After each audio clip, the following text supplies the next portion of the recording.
Hello everyone, welcome back to my channel. Welcome back to the future teachers there.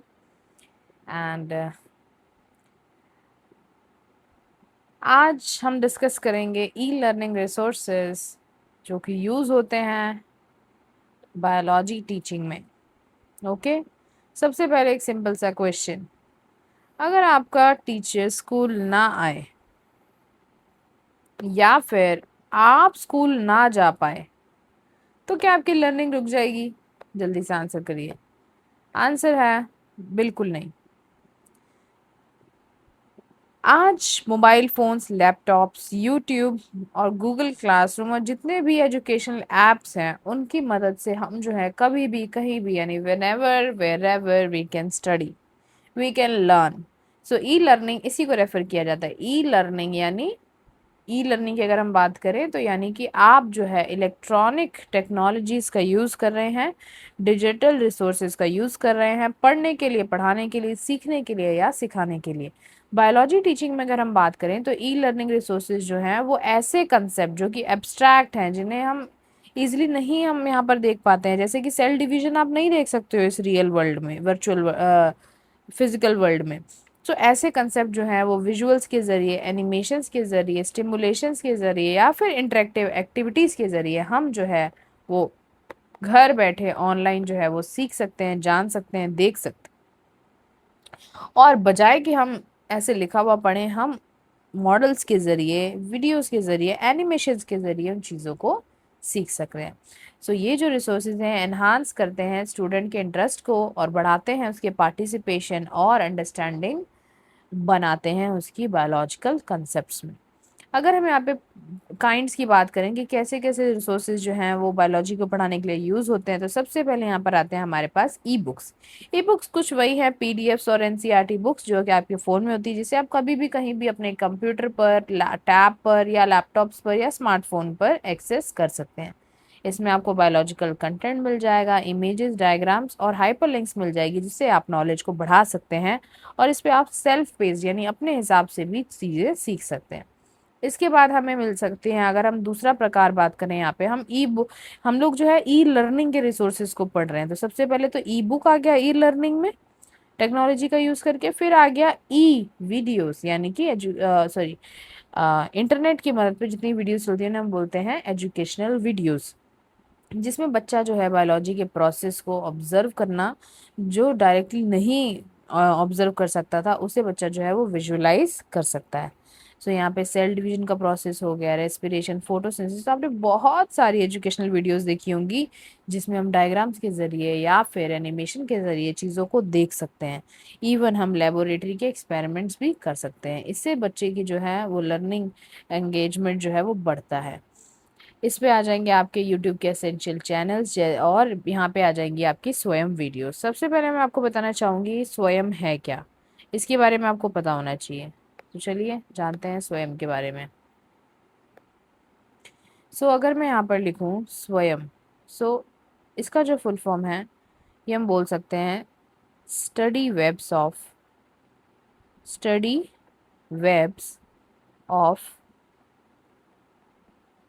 Active learning, for young aspiring minds, young aspiring minds। मैंने पूरी 26 minute की video record करी थी, but मैंने देखा नहीं कि वो जो माइक्रोफोन है स्क्रीन रिकॉर्डिंग का वो ऑन ही नहीं हुआ था, तो मुझे दोबारा रिकॉर्ड करना पड़ रहा है। और अभी टाइम हो रहा है 12:37 AM। That's fine for me, so should fine for you too. So इसमें जो स्वयं वीडियोस हैं, इसमें जो है इसकी फुल फॉर्म है study webs of active learning for young aspiring minds. और ये जो है एक भारत सरकार यानी मिनिस्ट्री ऑफ एजुकेशन द्वारा चलाया गया एक फ्री ऑफ कॉस्ट, अफोर्डेबल आप बोल सकते हो, लर्निंग प्लेटफॉर्म है, जिसमें बहुत सारे कोर्सेज़ को लॉन्च किया गया है। और इसके अंदर अगर हम देखें तो चाहे वो किसी भी एरिया की वीडियोस हो, बच्चे तक जो है आसानी से पहुंच सकती है। चाहे बच्चा कहीं भी बैठा हो, आसानी से इन चीज़ों को एक्सेस कर सकता है, डाउनलोड कर सकता है, इवन स्टडी मटेरियल्स को भी एक्सेस कर सकता है। इस पे आपको असाइनमेंट्स मिल जाएंगे, इस पे आपको लर्निंग वीडियोस मिल जाएंगी। ठीक है। तो जैसे हम यूट्यूब पर कोई स्किल सीखते हैं, वैसे ही स्वयं पर कुछ स्ट्रक्चर्ड कोर्सेज के थ्रू हम ऑफिशियली पढ़ाई कर सकते हैं। इसके बाद आता है इसका अगला काइंड, मल्टीमीडिया प्रेजेंटेशन। ये कुछ ऐसा ही है जैसे आप देखते हो जब किसी की शादी होती है तो स्लाइड शो चल रहा होता है ना, कि हाँ उनकी ज़िंदगी ऐसे शुरू हुई। उसमें वीडियोस भी होते हैं, उसमें टेक्स्ट भी होते हैं, ऑडियो भी होते हैं, इमेजेस, एनिमेशन सब होता है उसके अंदर। कुछ ऐसे ही उसे हम बोलते हैं मल्टीमीडिया प्रेजेंटेशन। ऐसे ही बायोलॉजी में भी आप कॉम्प्लेक्स कंसेप्ट्स को बेटर एक्सप्लेनेशन के साथ तब समझोगे जब आप टेक्स्ट, ऑडियो, इमेजेस, एनिमेशन और वीडियोस को यूज़ करोगे। इससे क्लासरूम की प्रेजेंटेशन जो है अट्रैक्टिव हो जाएगी। और इसका एग्जांपल हो सकते हैं पीपीटी और गूगल स्लाइड्स, जिसको जैसे मैंने पीपीटी चलाई क्लास में, तो बच्चे जो है अगर देखेंगे तो उसमें डायग्राम्स होंगे, उसमें अलग अलग स्लाइड्स होंगी, उसमें हो सकता है बीच में क्वेश्चन पूछे जाएं, ऐसा सब। इससे अगर हम प्रैक्टिकली अगर हम इसको एनरोल करते हैं तो बच्चे का इंटरेस्ट तो बढ़ता है, क्योंकि वो विजुअलाइज कर पा रहा है चीज़ों को इमेजेस के जरिए। साथ में जो रिटेंशन पावर है वो भी बढ़ती है, लंबे समय तक हम चीज़ों को याद रख सकते हैं। उसके बाद आते हैं हमारे पास वर्चुअल लेबोरेटरीज, यानी वर्चुअल लैब्स क्या होती हैं। अगर मैं बात करूं वर्चुअल लैब्स की, तो जैसे आपको पता है कि हर जगह पे जो है, हर स्कूल में कई बार बहुत बार दिक्कतें आ जाती हैं कि वो बोलते हैं हमारे पास अपैरेटस नहीं है, वो बोलते हैं हमारे पास जो है प्रॉपर बायोलॉजी लैब नहीं है। तो स्टूडेंट जो है वो क्या एक्सपेरिमेंट्स नहीं करेंगे, करेंगे। तो उनके लिए बनाया गया है वर्चुअल लैब्स। अब ये वर्चुअल लैब्स जो है बच्चों को एक्सपेरिमेंट्स कंडक्ट ऑनलाइन करने में मदद करती है। इसमें हमें किसी फिजिकल लेबोरेटरी इक्विपमेंट की कोई ज़रूरत नहीं है। इसमें हम बड़ी सेफली एक्सपेरिमेंटेशन कर सकते हैं, बार बार कर सकते हैं, और हम सीख सकते हैं लैब्स के प्रोसीजर्स को।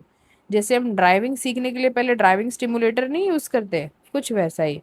सो माइक्रोस्कोपिक ऑब्जर्वेशंस, जेनेटिक्स, इन सबको आप आसानी से जो है वर्चुअल लैब्स, जो कि मिनिस्ट्री ऑफ एजुकेशन के द्वारा है, इसमें आप यूज़ कर सकते हो।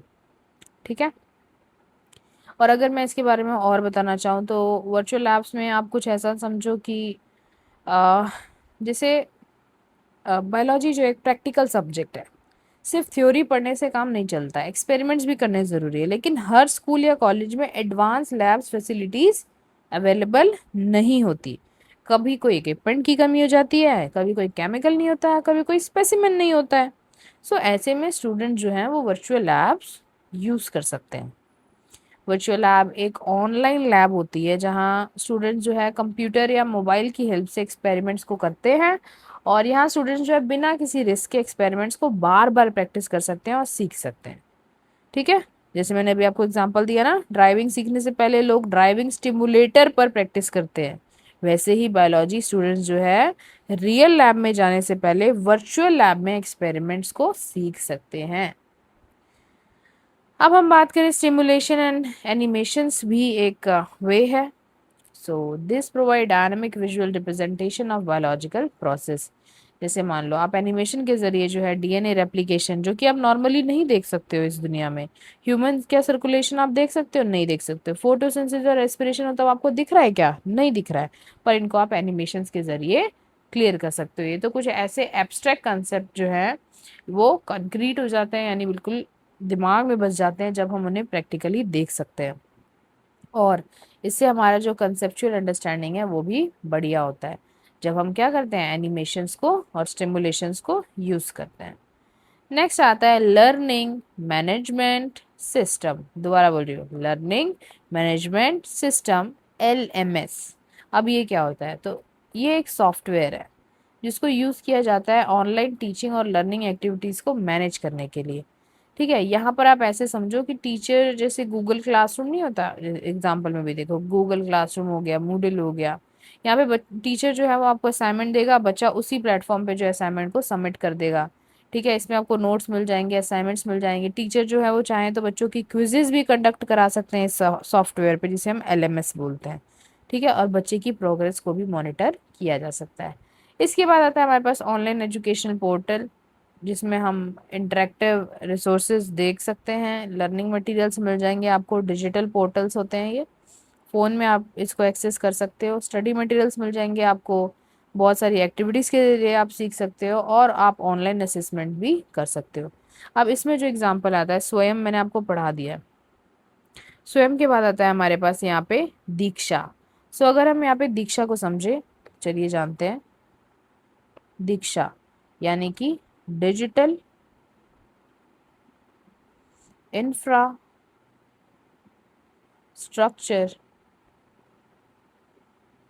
For knowledge sharing. सो आज हम इसमें बात करते हैं दीक्षा के बारे में। तो ये दीक्षा क्या है, इसकी फुल फॉर्म है digital infrastructure for knowledge sharing. ये गवर्नमेंट ऑफ इंडिया का एक डिजिटल एजुकेशन प्लेटफॉर्म है, जिसे टीचर्स और स्टूडेंट्स दोनों के लिए डेवलप किया गया है।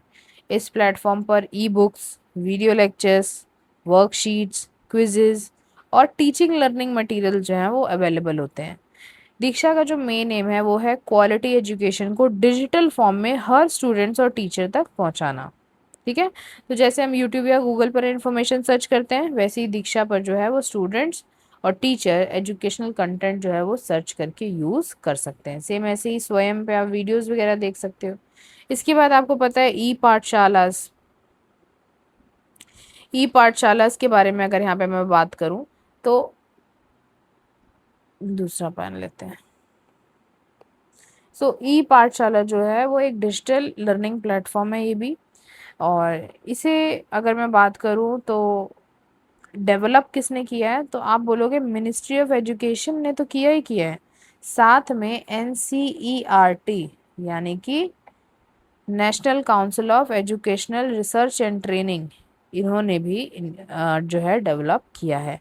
इसका मेन पर्पस है स्टूडेंट्स, टीचर्स और पेरेंट्स और रिसर्चर्स को डिजिटल एजुकेशनल रिसोर्सेज प्रोवाइड कराना। इसे बोलते हैं ई पाठशाला। सो ई पाठशाला पर एनसीईआरटी की टेक्स्ट बुक आपको मिल जाएगी, ऑडियो बुक्स मिल जाएगी, वीडियोस मिल जाएंगे, जर्नल्स मिल जाएंगे और भी बहुत तरीके के यहाँ पर जो है आपको जो लर्निंग मटेरियल्स हैं वो फ्री में अवेलेबल मिल जाएंगे। ठीक है। सो मान लीजिए आप स्कूल जाते वक्त जो है अपनी बायो की बुक जो है घर पर ही भूल गए, अगर आप मोबाइल में ई पाठशाला ऐप आपके है तो आप तुरंत एनसीईआरटी की जो बुक है उसे डिजिटली ओपन कर सकते हैं। ठीक है। आई होप आपको ये समझ आ गया होगा। अब हम यहाँ पे देखेंगे नेक्स्ट जो है हमारे पास ये NROER, ये क्या है। ठीक है। सो इसके बारे में हम जानते हैं।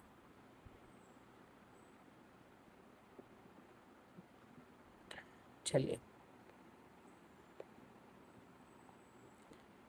सो अगर मैं इसे बोलूँ NROER ये क्या है, इसकी फुल फॉर्म क्या है। सो इसकी फुल फॉर्म है, एन का मतलब है नेशनल, ठीक है, रेपोजिटरी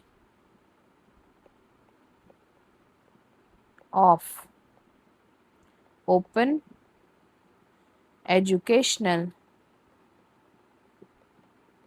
रिसोर्सेज। ठीक है। नेशनल मतलब राष्ट्रीय, रिपोजिटरी मतलब कलेक्शन या फिर आप बोल सकते हो स्टोर हाउस या फिर भंडार, ओपन एजुकेशनल रिसोर्सेज मतलब free educational materials that anyone can access और यूज।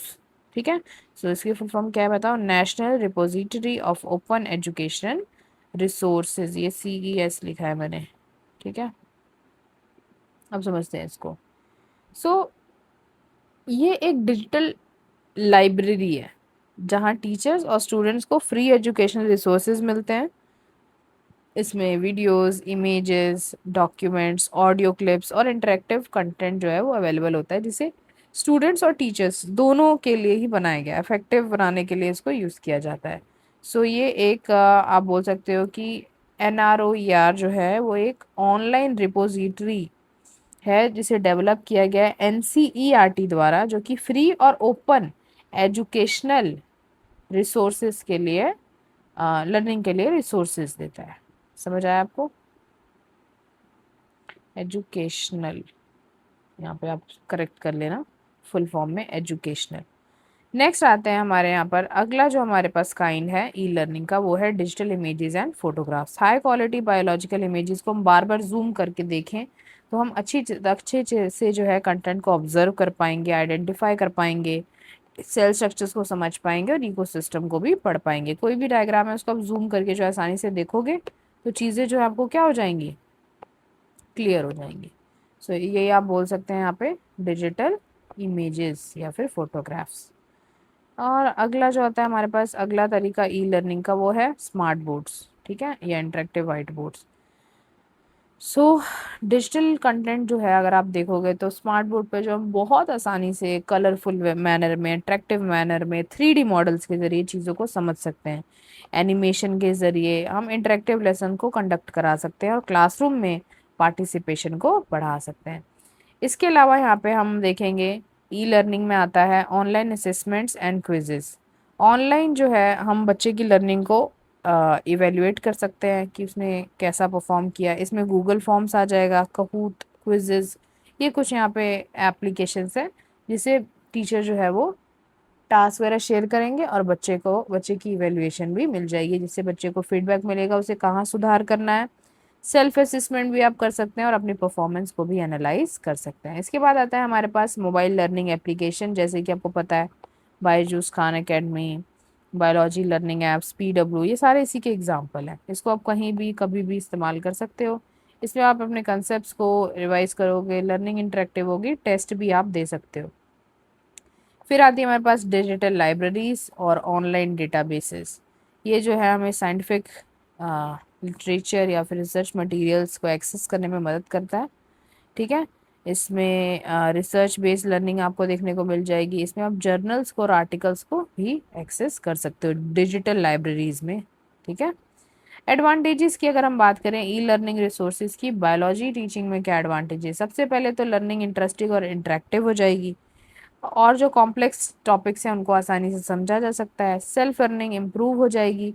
बड़े बड़े जो बहुत सारे जो एजुकेशनल रिसोर्सेज हमारे पास जिसे हम घर बैठे ही एक्सेस कर सकते हैं। इंडिविजुअलाइज लर्निंग, यानी हमें ज़्यादा लोगों की ज़रूरत नहीं पड़ती क्योंकि सब कुछ हमें ऑनलाइन अवेलेबल हो जाता है। ये हमारा टाइम बचाता है, टीचिंग एफर्ट बचाता है, ठीक है।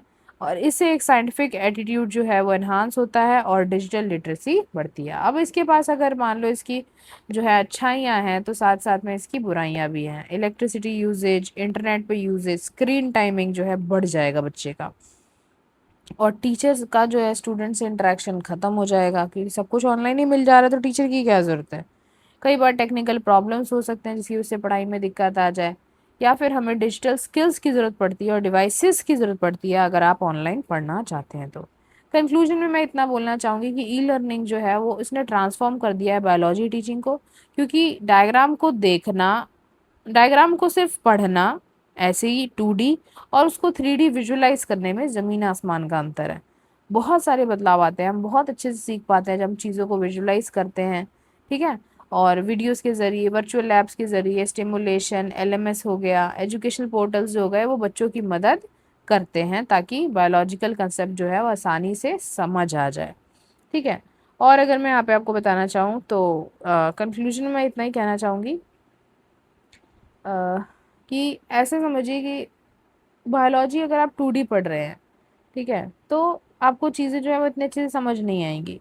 जो चीज़ें पहले सिर्फ इमेजिन करनी पड़ती थी, आज हम उन्हें वीडियोस, एनिमेशंस और वर्चुअल लैब्स और स्मार्ट टेक्नोलॉजी से जो है आसानी से क्लियरली समझ सकते हैं।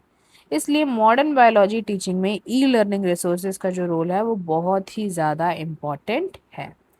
आई होप आपको ये वीडियो अच्छी लगी होगी। अगर ये वीडियो आपको अच्छी लगती है तो प्लीज़ वीडियो को लाइक करें, चैनल को सब्सक्राइब करें और मुझे अपना सपोर्ट दिखाएं। अगर अच्छी लगती है तो ही, कोई प्रेशराइज नहीं करा जा रहा है आपको, ठीक है। बाकी मैं पोस्ट करती रहूँगी। वीडियो देखने के लिए thank you so so much. Have a good night.